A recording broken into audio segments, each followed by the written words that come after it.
à ces nouveaux numéros de votre émission Rouge Blanc. Mesdames et messieurs, vous nous suivez à Kinshasa et partout dans le monde. Aujourd'hui, nous recevons pour vous Maître Popol Matuka. Il est le coordonnateur de l'école du parti de l'UNC Ville Province de Kinshasa. Avec lui, sur ces plateaux, nous parlerons de tout et de rien. Nous parlerons de sa carrière politique, nous parlerons de l'actualité politique, nous parlerons de l'UNC. Nous allons réfléchir ensemble, mesdames et messieurs. Encore une fois, bienvenue. Maître Popol, bienvenue également à vous.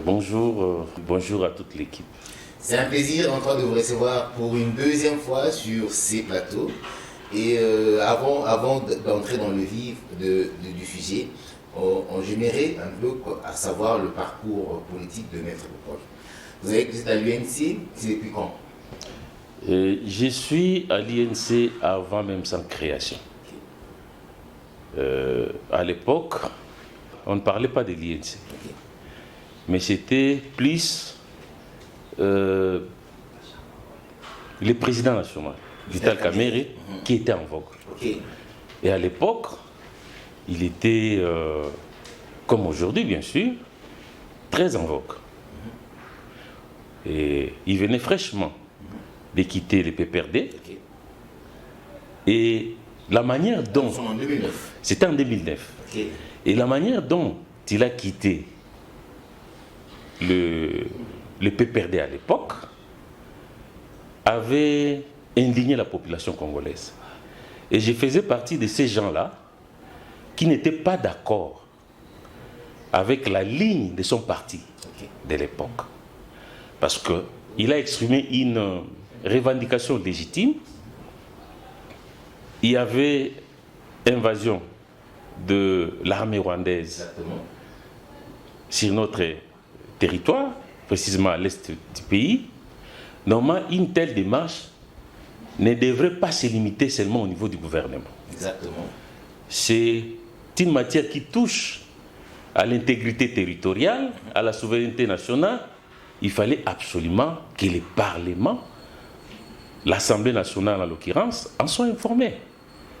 Alors, le président national, à l'époque président de l'Assemblée nationale, n'a pas du tout apprécié cette manière de faire et il s'est exprimé. Et par la suite, ce qui est arrivé est arrivé. Nous avons vu la manière dont il y a ses adversaires, parce que même au sein du PPRD, il y avait des camps, il y avait des tendances. Et lui, comme c'était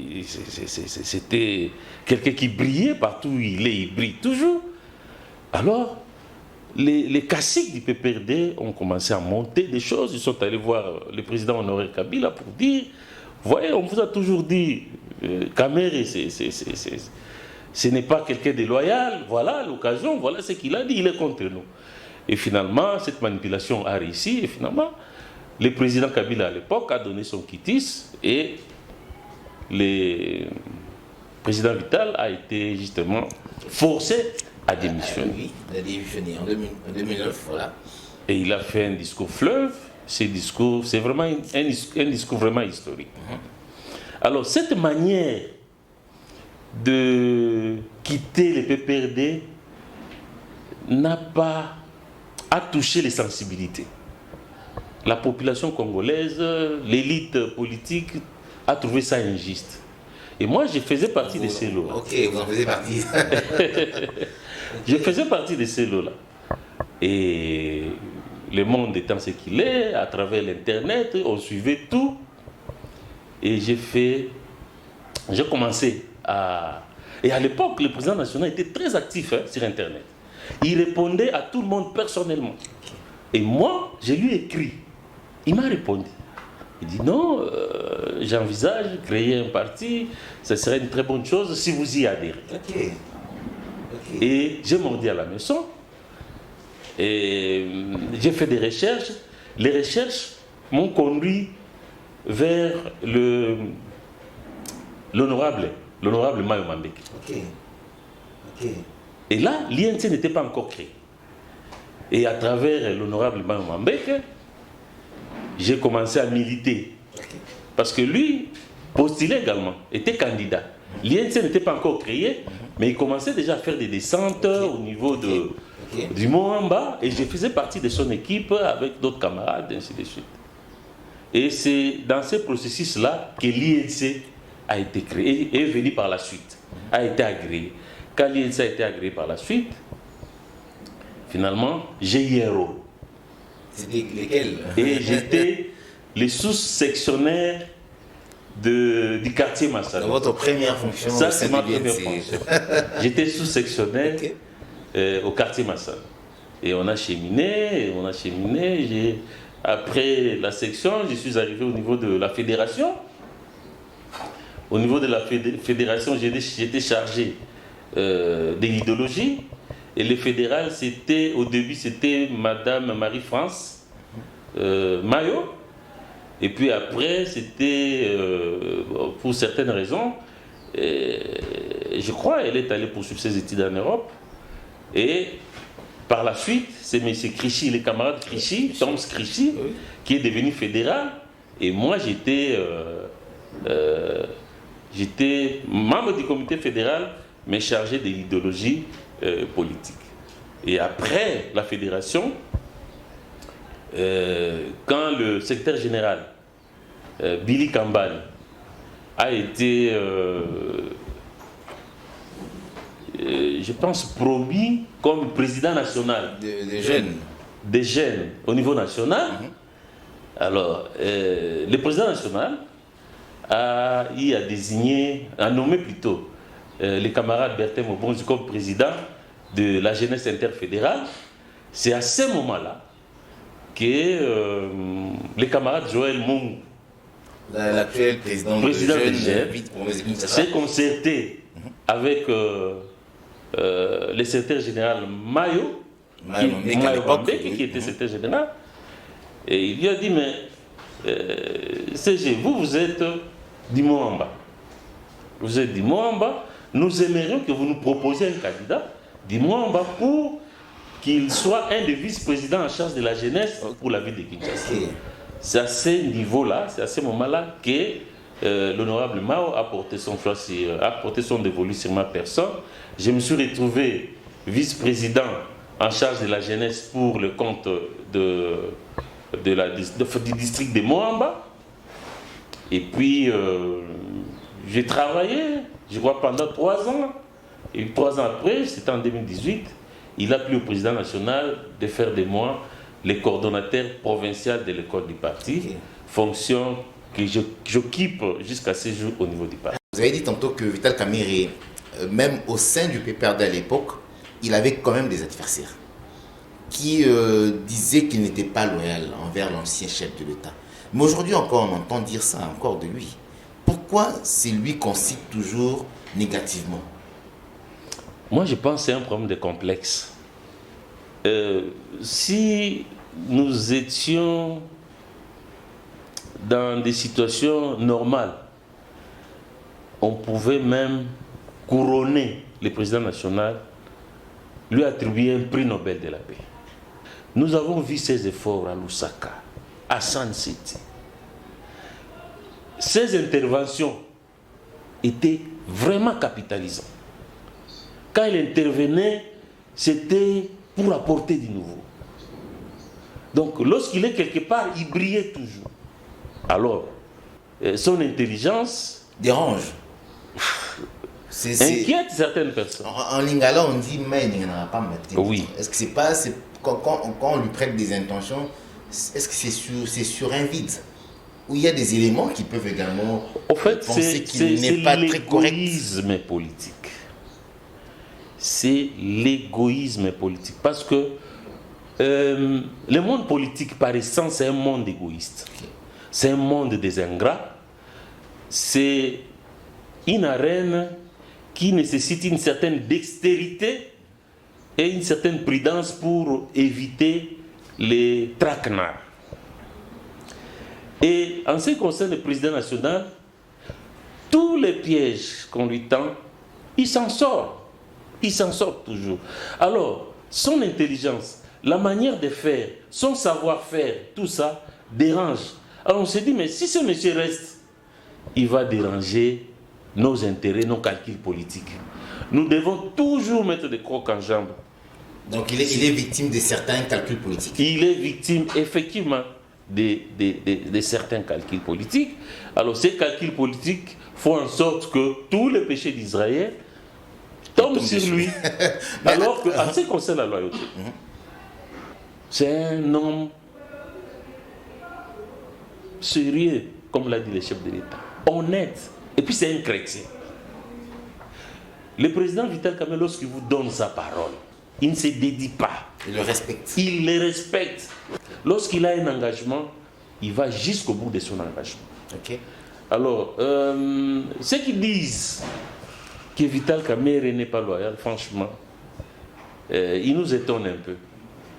Parce que dans le monde politique, on ne scrute pas les reins. On juge les uns les autres sur base des déclarations. Ok. En politique, même si tu me vois parler, par exemple, parce que nous n'avons pas encore atteint ce niveau-là. Les humains ne sont pas des ennemis. Vous pouvez me voir avec, je donne un exemple, un opposant en train d'échanger. Ça ne dit rien. Mais par contre, lorsque je fais une déclaration pour soutenir. Donc c'est ce qui compte, c'est ce qu'on dit qui compte. Mais notre classe politique ne réfléchit pas de cette manière-là. Notre classe politique juge les gens sur base des intentions. Okay. Or, ça ne peut pas se passer de cette manière-là. C'est la déclaration qui engage. Dites-moi en ce qui concerne le président national. Depuis qu'il s'est engagé à se retirer pour accompagner le chef de l'État en 2018, depuis 2017 d'ailleurs, et puis 2023 jusqu'à ces jours. Est-ce qu'il a déjà fait une déclaration allant dans le sens de s'opposer aux idées du chef de l'État ou de la majorité ou de l'Union sacrée? Non. Alors pourquoi on lui prête toutes ces intentions-là? C'est ça la faiblesse de notre classe politique. On se limite à des intentions, à spéculer sur des gens. Et ça, ce n'est pas correct. Voyez-vous, vous ne pouvez pas dire de quelqu'un il est déloyal, il n'est pas loyal, tout simplement parce que il est passé sur une avenue quelconque. Non, pas du tout. Pas du tout. Alors maître, une autre question qui me vient à l'esprit. Comment se porte d'abord l'UNC aussi? Parce qu'on a comme l'impression que l'UNC, avant le pouvoir, n'est plus le même parti. Il y a un changement, l'UNC n'est plus très active sur terrain. Comment se porte l'UNC? Non, l'UNC se porte correctement bien. Correctement avec toutes ces bien. démissions qu'on voit, des alliés qui partent. Mais vous affirmez que l'UNC se porte bien, maître? C'est que dans un parti politique, regardez les statuts observez dans les statuts de l'UNC, on y entre librement, on en sort également librement. L'UNC, c'est un parti de base, c'est un parti national. Nous ne sommes pas seulement ici à Kinshasa, mais sur toute l'étendue du territoire national. Il y a d'autres qui estiment que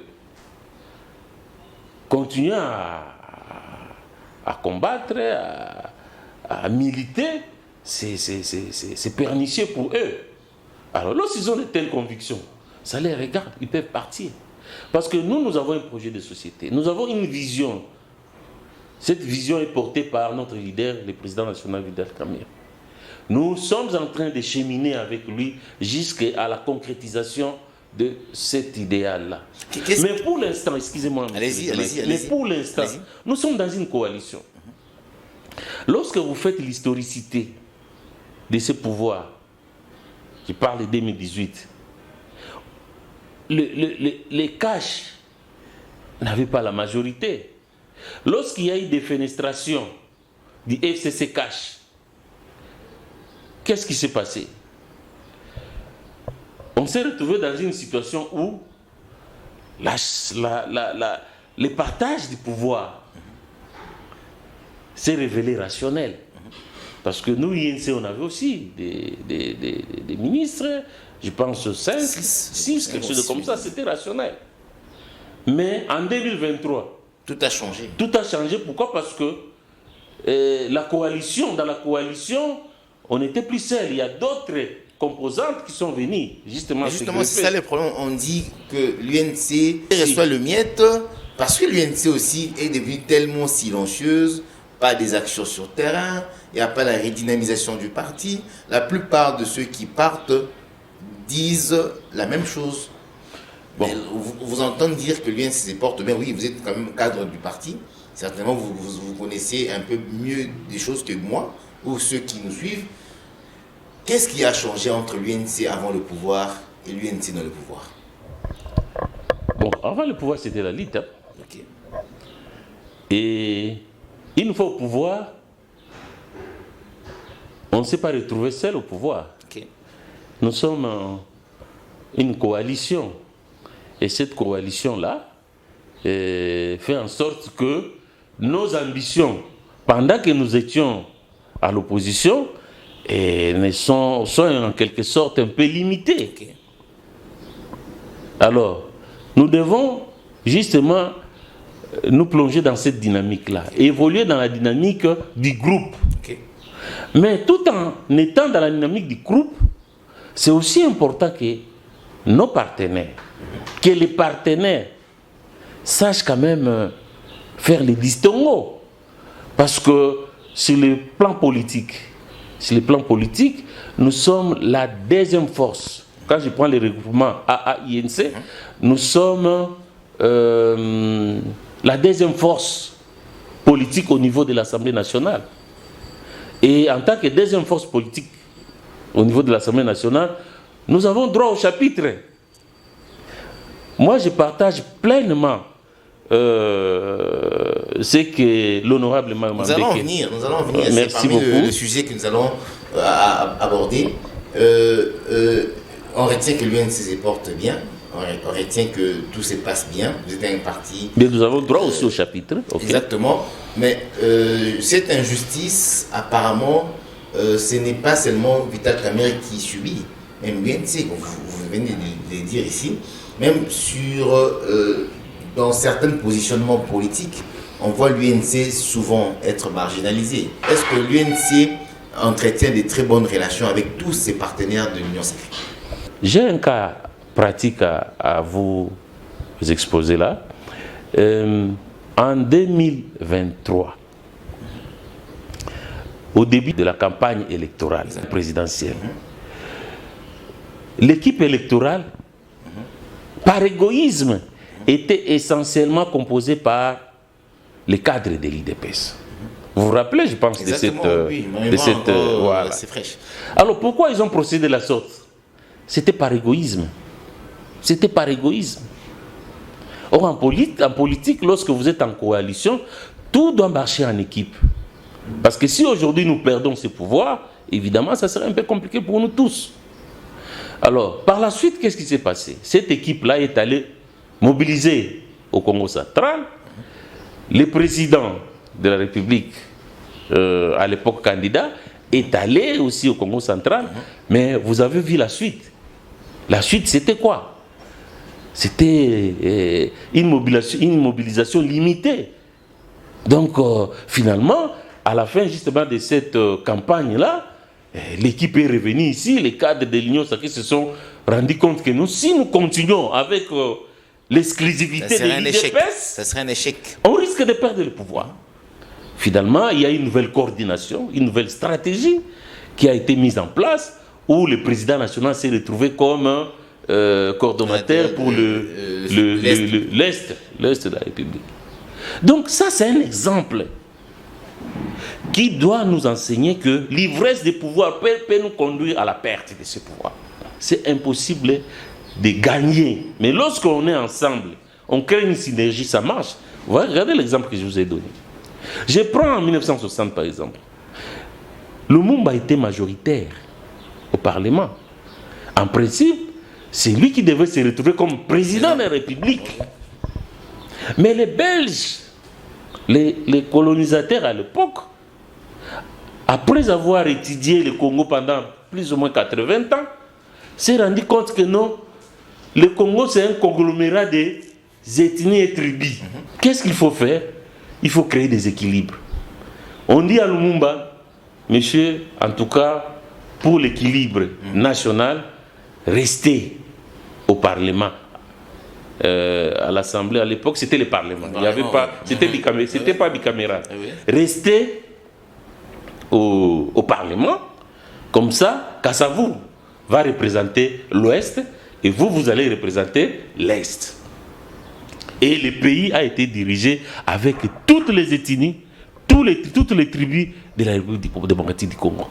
Mais aujourd'hui, on a tendance à exclure les uns, soit disant que c'est nous qui avons la majorité au niveau de l'Assemblée nationale. Alors que les choses doivent se passer dans un esprit d'association, d'équipe. Qu'est-ce qui explique qu'on vous met de côté alors que vous avez contribué, entre l'UNC, à cette première alternance pacifique au sommet de l'État?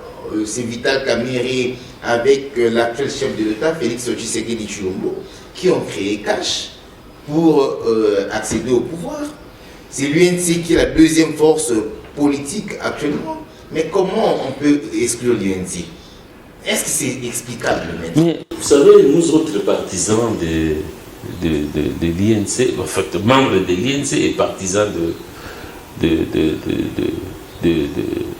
président Vital Kamerhe, nous sommes dans la désillusion totale. On ne comprend pas ce qui arrive. On se dit finalement, on doit se comporter comment? Nous donnons les meilleurs de nous-mêmes. La loyauté est visible et ça saute aux yeux. Même le président national, lors de son récent discours de l'émission à l'Assemblée nationale, il a dit une chose très fondamentale.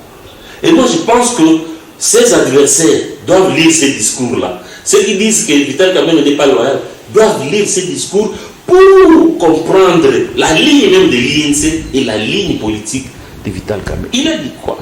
Il dit: je reste loyal à ma famille politique, à la nation congolaise et au chef de l'État. Donc, il a pris, il dit, par rapport à la nation, il ne pourra jamais trahir la nation. Parce que vous savez, on va observer comment les choses vont se passer au niveau de l'Assemblée nationale. On va observer. Permettez-moi d'insister sur cette question-là.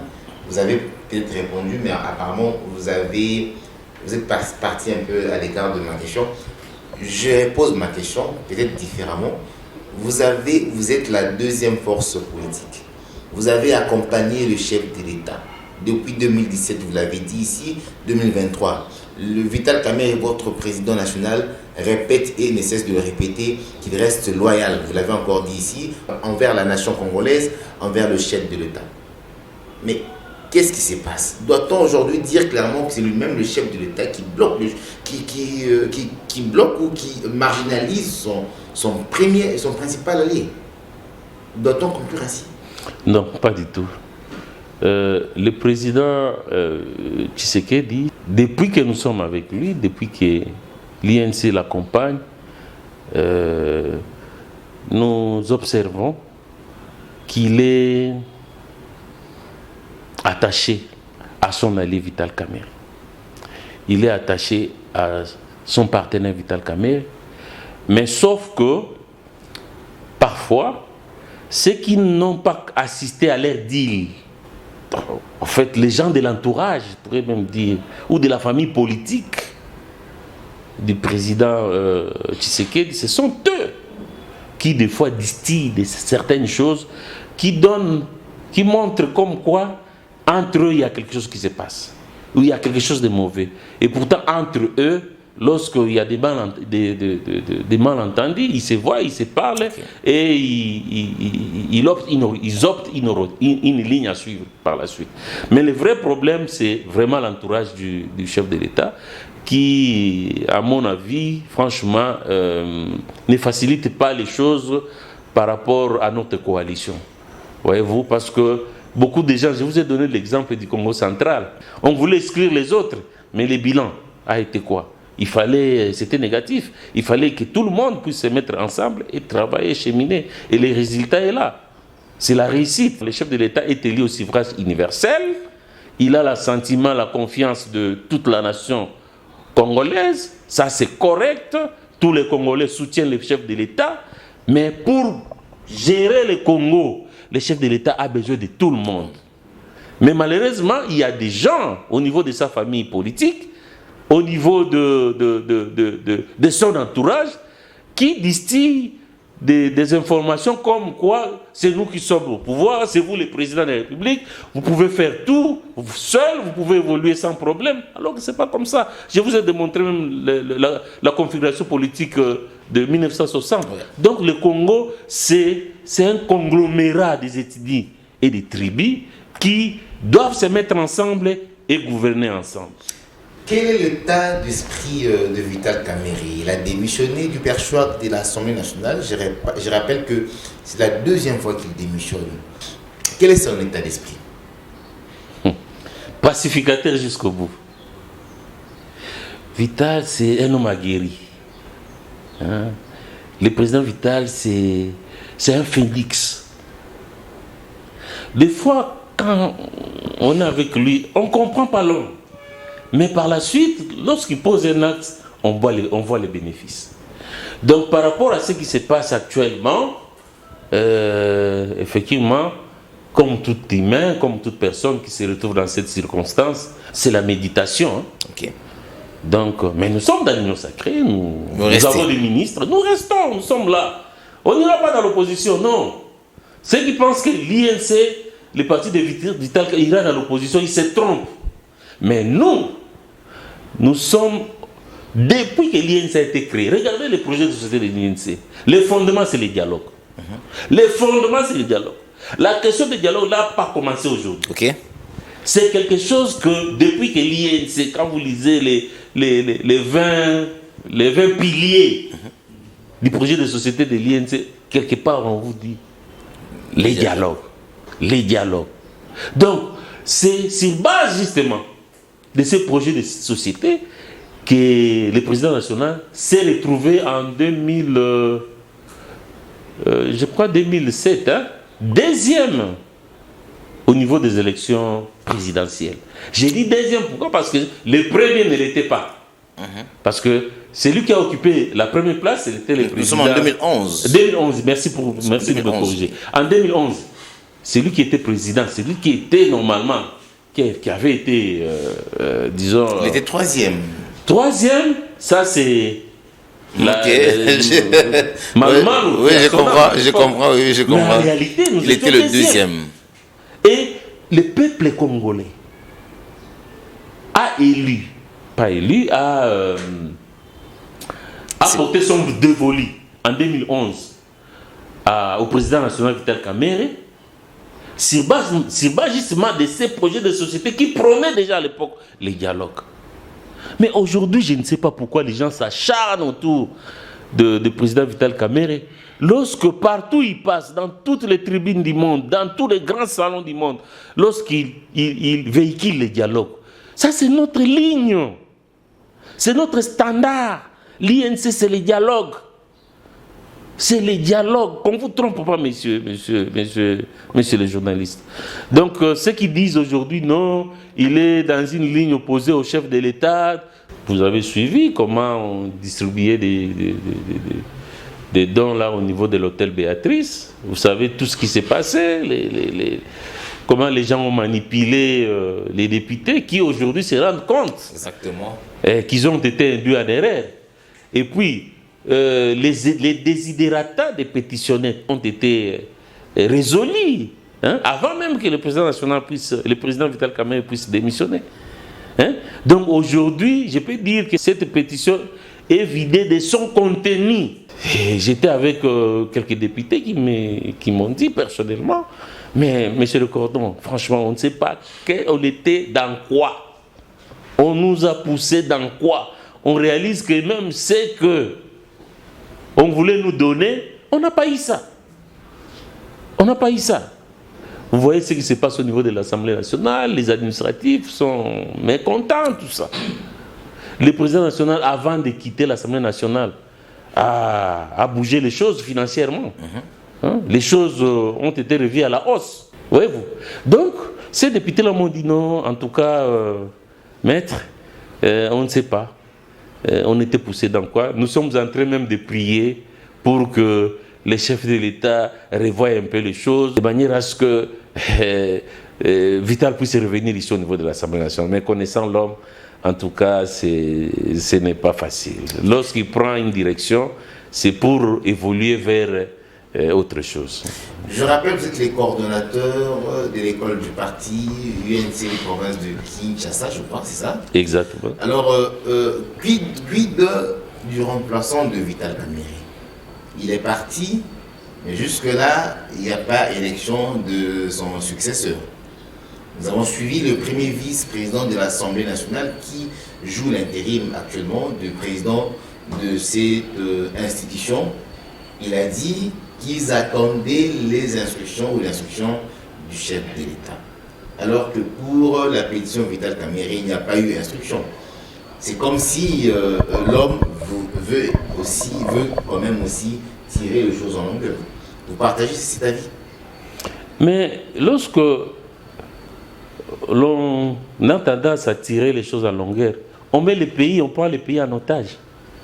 Parce que le budget, cette session, c'est une session budgétaire. Et le budget ne peut pas être voté par un bureau provisoire, par un bureau intérimaire, par un président intérimaire. Je l'ai suivi récemment chez certains confrères. Il a dit que le bureau n'est pas provisoire, le bureau n'est pas intérimaire. C'est la personne de Jean-Claude Chilomba qui est intérimaire. Non, moi je pense que c'est une interprétation biaisée. Le règlement intérieur de l'Assemblée nationale est clair là-dessus. Les débats sur le budget national ne peut pas être engagé par un président intérimaire ou le bureau intérimaire. Non, ça n'existe pas. C'est le bureau qui est intérimaire ou c'est le président? Mais non, qui dirige les débats? Qui dirige les débats? Vous êtes intérimaire, vous n'avez pas qualité à engager les débats sur le budget national. Parce que quand vous le faites, le budget là posera un problème. Ça sera un budget illégitime, c'est le plan légal bien sûr, illégal plutôt. Voyez-vous? Donc actuellement les gens sont accrochés au poste plutôt en principe ils devraient voir l'intérêt de la population. Alors s'il y aura élection, puisque vous dites ici que la loi est claire à ce sujet, mais s'il y aura élection, qui doit remplacer? Quelle est cette formation politique qui doit remplacer Vital Kamerhe? Vous avez parlé de la déclaration faite par l'honorable Jean Bodema Mambeke, qui selon lui, c'est l'UNC qui doit reprendre le perchoir de l'Assemblée nationale. Vous partagez cet avis? Moi, c'est la logique. Hein? Expliquez-nous. La première institution de la République est occupée par l'IDPS qui, au niveau de la représentativité au niveau de l'Assemblée nationale, est la première force politique. INC, c'est mosaïque.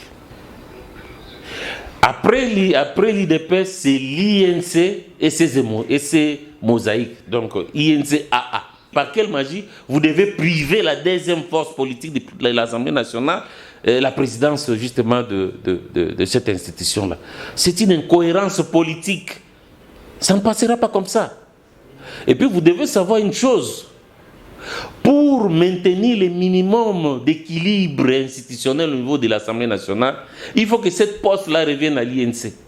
Parce que les députés sont déjà divisés. Nous ne voulons pas arriver à une situation où pour faire passer le budget, il faut se retrouver à l'hôtel Béatrice, donner je ne sais pas quoi, et puis pour que ça passe. Non. Imaginez que ce poste-là soit confié à une autre force politique, minoritaire au niveau de l'Assemblée nationale. Déjà, quelques députés qui sont là-bas sont frustrés du fait de départ de président Vital Kamerhe. Maintenant, si vous les privez, vous privez à l'INC justement ce poste-là.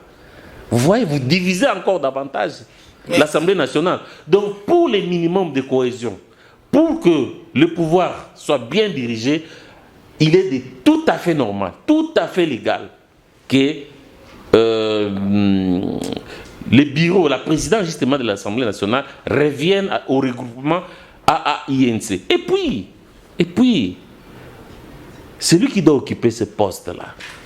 Vous avez déjà son nom? On n'a pas ce nom-là, mais en tant que force, en tant que regroupement politique, il faut que la proposition vienne de ces regroupements. Nous ne voulons pas qu'on puisse placer quelqu'un au niveau du bureau, hein, et donc il n'y a pas eu de discussion au niveau du recrutement à INC.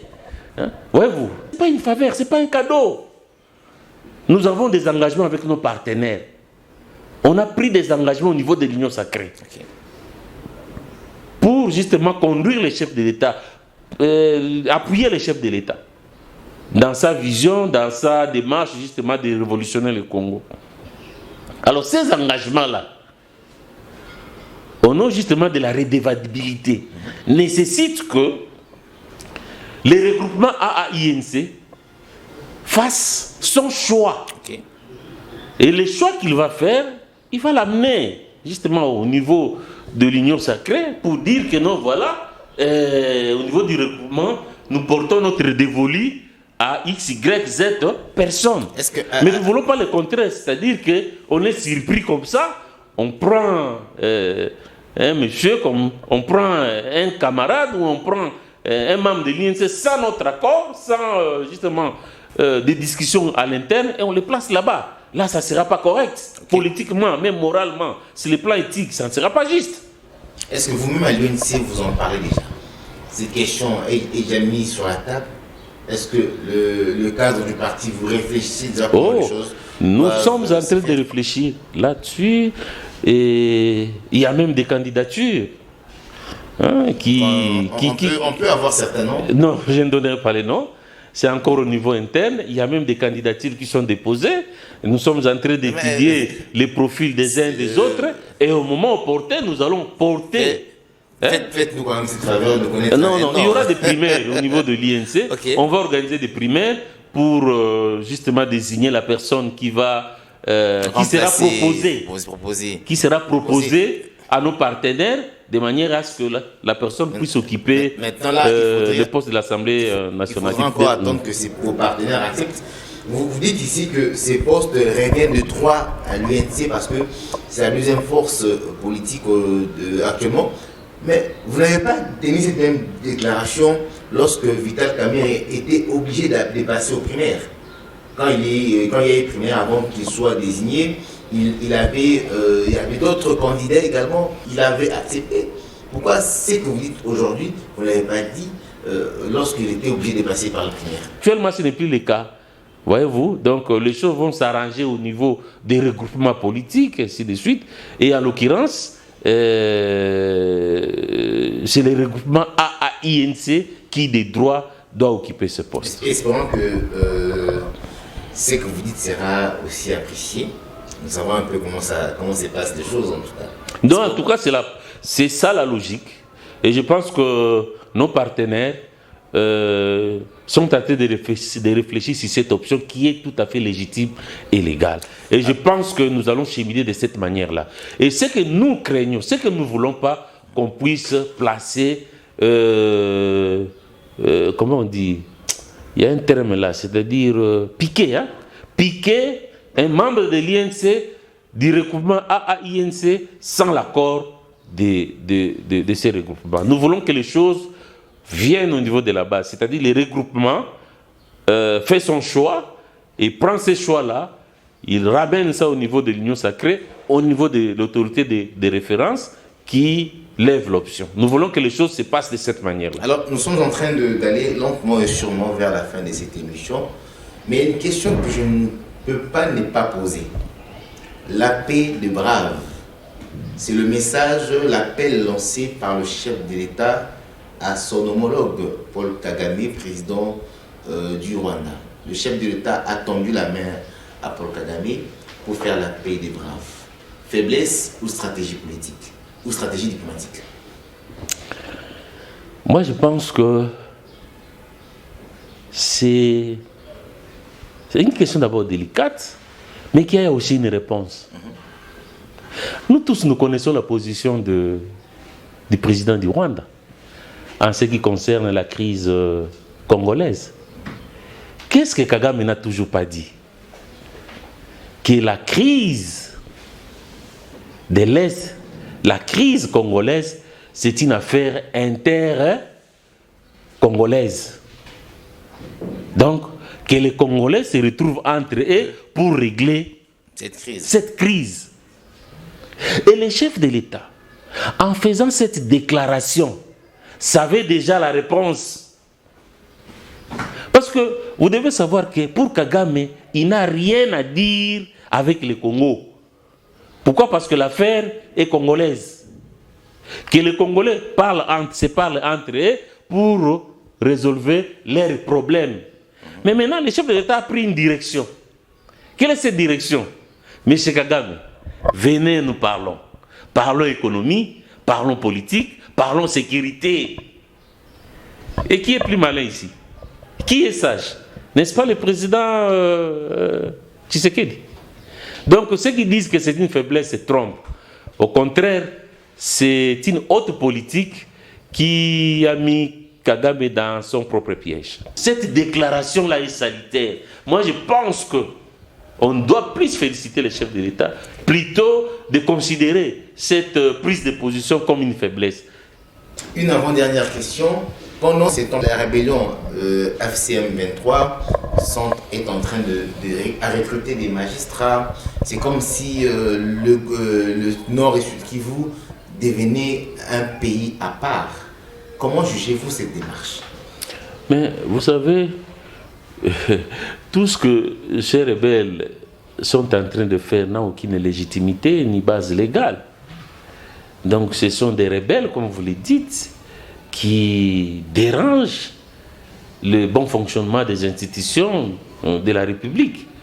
Et nous, en retour, ce que nous allons faire, nous sommes en train de se battre sur le plan diplomatique. Le chef de l'État, le gouvernement de la République est en train de se battre sur le plan diplomatique, sur le plan politique, sur le plan militaire, opérationnel, pour justement que nous puissions recouvrer notre intégrité territoriale et souveraineté nationale. Donc, tout ce qu'ils sont en train de faire là, ce ne sont que des pressions. Mais où est-ce qu'ils vont trouver les moyens pour justement, disons... Mais ils sont là. Ils sont là, pas du tout. Ils n'ont rien. Ça fera bientôt une année. Ils continuent. Mais nous avons des compatriotes qui nous disent comment ils vivent, comment la vie est devenue chère là-bas. S'ils avaient l'argent, ils devaient déjà arranger les choses là-bas. Mais rien, au contraire. Je m'excuse. Au contraire, les choses vont de mal en pis. Chaque jour qui se passe, c'est vraiment pénible pour nos compatriotes de l'Est. Donc, leur présence là, c'est vraiment un calvaire. Vous êtes un homme de droit. Comment avez-vous apprécié ou jugé le procès Kabila jusqu'à voir l'ancien chef d'État être condamné en tant qu'homme de droit? Pensez-vous que c'était vraiment ces procès étaient équitables, ces procès étaient justes? Bon, je ne vais pas entrer dans des considérations légales, mais je vais tout simplement présenter les faits. La partie de l'Est est occupée par les M23. Vous, président honoraire, président de la République honoraire, sur quelle base vous devez vous retrouver à l'Est? Comment on doit vous voir à côté, prendre des photos, des effigies, organiser des réunions, là où les Congolais n'ont pas la possibilité d'y accéder? Vous êtes entré là-bas comment, mon frère? Ça donne quand même de la matière. Ça donne quand même de la matière. C'est de la trahison, de la haute trahison. Voyez-vous? Donc je ne suis même pas entré dans ce que les juges, la cour militaire a eu à prononcer. Je ne suis même pas entré là-bas. Mais le fait de se voir déjà à côté de quelqu'un qui prend les armes contre son pays, je pense que c'est suspicieux. C'est quelque chose qui est condamnable et je pense que les chefs de l'État, comme ce n'est pas encore tard, le président honoraire doit faire une déclaration pour demander pardon à la nation congolaise. Ok, nous sommes vraiment arrivés à la fin de cette émission, mais je clôture l'émission avec une petite question sur l'école du parti. Vous êtes le coordonnateur ville-province de Kinshasa. Je rappelle, vous êtes maître Paul Machuka. Parlez-nous un peu de l'école du parti. C'est quoi le rôle de l'école du parti? L'école du parti, de façon simpliste, c'est l'université. C'est une université au sein d'un parti politique. Observez. Cette structure, dans d'autres partis politiques, ce sont des structures malades. Ça n'existe pas. Mais au sein de l'INC, l'école du parti, l'université de l'idéologie du parti est opérationnelle. Et de temps en temps, nous organisons des formations, nous organisons des sessions pour justement distiller notre idéologie qui est la social-démocratie. La social-démocratie, c'est une idéologie qui place l'homme au centre de ses préoccupations. C'est-à-dire que nous voulons des institutions fortes. Mais ces institutions fortes doivent d'abord s'appuyer sur l'homme, sur le social de l'homme. On doit mettre l'homme au centre des préoccupations pour développer le Congo. Mais ailleurs, c'est l'inverse. On veut d'abord des institutions fortes pour développer le pays. Mais nous voulons, il faut que quelqu'un soit en bon état de santé, soit éduqué, soit en forme. Et lorsqu'on est en forme, c'est à ce moment-là, on va travailler bien pour le pays, on va développer le pays. Donc, nous sommes des sociodémocrates. L'INC, c'est un parti de gauche, gauche-centre. Et nous avons des partenariats même avec d'autres partis socialistes du monde. Et nous participons à des universités d'été, bien qu'on ne fait pas de bruit, Donc nous avons vraiment un ancrage, pas seulement ici en tant que parti socialiste, pas seulement ici au Congo, mais nous avons aussi des partenaires en Europe et ailleurs dans le monde. Vous, en tant que coordinateur de l'école du parti au niveau de Kinshasa, quelle est la dernière formation ou activité que vous avez organisée? Comme dernière activité, nous étions à Notre-Dame de Fatima, où plusieurs cadres et militants du parti ont suivi une formation sur plusieurs thèmes, notamment la communication politique, l'idéologie du parti. Il y avait 3 thèmes, l'autre là, je dois encore réfléchir, où nous avons montré l'importance justement nous avons démontré à travers des experts, des hauts rangs, des professeurs d'université qui ont distillé des matières aux cadres militants pour montrer l'importance, la nécessité de s'appuyer sur la social-démocratie pour développer notre beau pays qui est le Congo. Merci pour développer notre beau pays qui est le Congo. C'est par cette déclaration que nous mettons un point final à cette émission Rouge-Blanc. Mettre un dernier mot en 10 secondes peut-être. Bon, comme dernier mot, je dirais tout simplement, au moment où nous sommes, je demande à ce que tous les cadres et militants de mon parti INC restent confiants. Le président Vital Kamerhe a une ligne, c'est un phénix. C'est vrai, il y aura des discussions au niveau du parti sur comment nous devons organiser les choses dans l'intérêt du renforcement de l'union sacrée, mais observons plus notre président national, que son silence n'inquiète pas, mais au contraire, qu'il soit capté comme un moment de méditation, un moment de réorganisation stratégique pour un bon départ. Merci beaucoup, Maître Popol Matuika. Je rappelle, vous êtes le coordonnateur de l'école du parti au niveau de Kinshasa. Vous étiez l'invité de cette émission Rouge-Blanc. J'ai eu l'honneur de présenter. Je remercie également l'équipe technique qui m'a accompagné ce matin. Je dis merci également à Major Zolo qui nous a donné ces beaux cadres pour justement réaliser cette émission. Et à vous qui nous avez suivis, merci. On se retrouve prochainement avec le même plaisir et le même travail. Au revoir.